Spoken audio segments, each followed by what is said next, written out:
So hello future mind, this is Aman, your robotics trainer. This is our second session on robotics.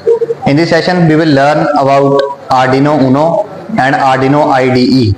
So basically आप Arduino Uno को ऐसे समझ सकते हो कि जैसे ऑपरेट करने के लिए, ह्यूमन बॉडी को ऑपरेट करने के लिए ब्रेन की जरूरत पड़ती है, ऐसे ही जब हम किसी रोबोटिक आरसी कार को बनाएंगे, रोबोट्स को बनाएंगे, उसके लिए हमको एक ब्रेन, एक सीपीयू, एक प्रोसेसर की जरूरत पड़ेगी जो हर एक कमांड को प्रोसेस करेगा।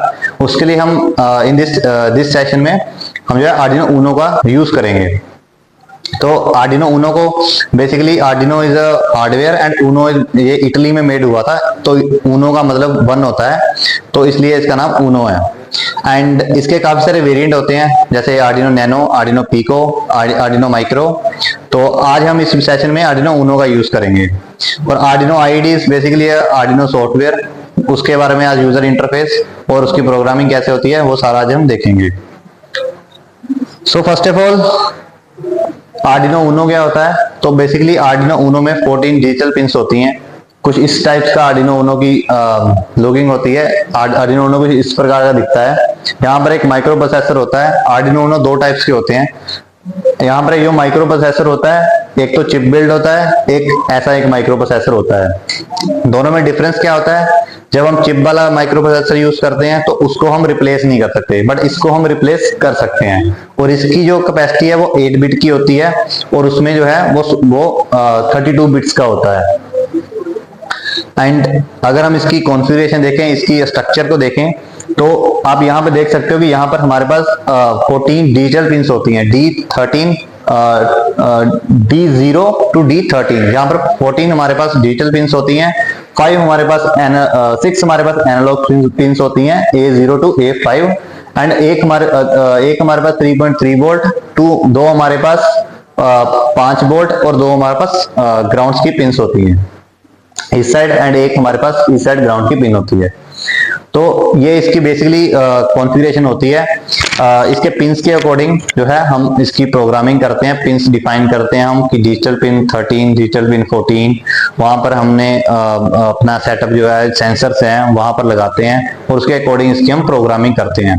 और Arduino Uno से डिजिटल पिन से हम जो है आउटपुट दे सकते हैं और इनपुट ले सकते हैं। तो आउटपुट इनपुट कैसे होती है? सो बेसिकली आप एक एग्जांपल ले सकते हो सीसीटीवी कैमरा की।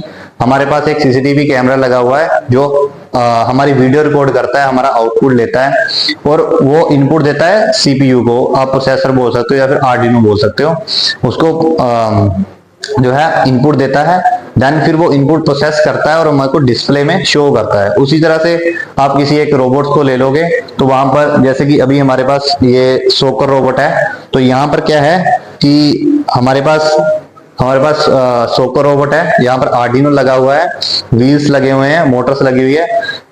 हम Arduino को यहाँ पर ब्लूटूथ लगा हुआ है। बेसिकली हम Arduino को आउटपुट देते हैं ब्लूटूथ से कि आपने कमांड रन करनी है आगे जाने की, तो वो प्रोसेस करता है और वहां से आउटपुट लेके वो मोटर्स को देता है और मोटर्स उसके अकॉर्डिंग चलती हैं। तो इस तरह से हम इसको यूज करते हैं। और जो एनालॉग पिंस होती हैं उसमें बेसिकली हम जो है कैमरास हो गया, ब्लूटूथ हो गया, ऐसे सेटअप्स हम इसमें यूज करते हैं। और इसमें इनबिल्ड एलईडी होती है। एक एलईडी हमें इसमें जो है इनबिल्ड दी होती है कि आप इसमें प्रोग्राम टेस्ट कर सकते हैं, जो आज हम करेंगे एलईडी ब्लिंकिंग का, वो इसमें इनबिल्ड एक दी होती है।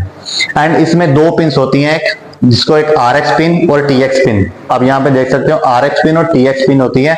बेसिकली इसको ट्रांसमीटर एंड रिसीवर के लिए यूज करते हैं, जिसको हम फर्दर क्लासेस में पढ़ेंगे ब्लूटूथ के साथ इसको कैसे कनेक्ट करते हैं। And basically this is the user interface of the Arduino IDE। तो एक Arduino IDE का लेटेस्ट का यूजर इंटरफेस है। यहाँ पर बेसिकली आप देख सकते हो कि यहाँ पर एक टिक का निशान बना हुआ है, जिसमें आप कोड को अपलोड कर सकते हो और वेरीफाई कर सकते हो कि आपने जो कोड बनाया है वो सही है या गलत है। और यहाँ पर आपको फाइल सेव करने का ऑप्शन मिल जाएगा। आपको बोर्ड मैनेज करने का ऑप्शन मिल जाएगा। जैसे मैंने आपको स्टार्टिंग में बताया कि काफी टाइप्स के आर्डिनो के बोर्ड्स होते हैं, आर्डिनो उनो, नैनो, पिको, माइक्रो, मेगा।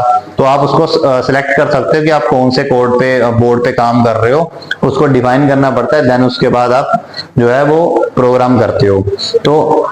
तो इस पैनल पे आप कोडिंग करते हो, यहाँ पे आप डीबगिंग और सर्चिंग कर सकते हो। डिफरेंट डिफरेंट टाइप्स की जो लाइब्रेरीज होती हैं, इसमें आप अपने प्रोजेक्ट के अकॉर्डिंग लाइब्रेरी डाउनलोड करके उसको ऑपरेट कर सकते हो यहाँ पे। तो यहाँ पे सीरियल मॉनिटरिंग और सीरियल प्लॉटर का हमारे पास ऑप्शन होता है। यहाँ पर आप सीरियल मॉनिटरिंग करके आप अपने डाटा ले सकते हो बेसिकली। जैसे हम आगे मॉइस्चर सेंसर करेंगे तो मॉइस्चर सेंसर कितना हमको मॉइस्चर बता रहा है, टेम्परेचर सेंसर कितना हमको टेम्परेचर बता रहा है, तो वो हम सीरियल मॉनिटरिंग में देख सकते हैं।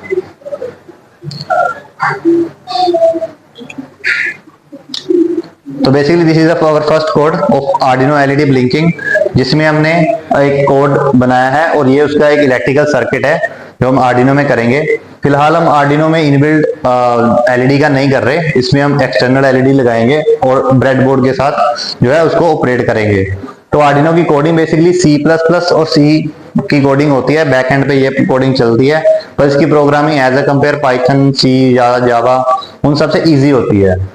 यहाँ पर हमको पहले से ही वॉइड सेटअप दिया होता है, पिन मोड होती है, यहाँ पे वॉइड लूप होता है जिसमें हम जो है चीज को लूप में घुमाते हैं और रिपीट करते हैं। बेसिकली लूप का हम यूज करते हैं for repeating something.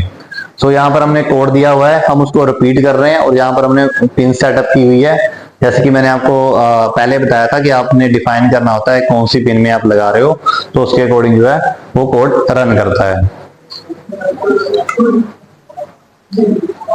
So thank you friends, this is our second session on robotics, and in further session we will discuss about other applications of the Arduino Uno and IDE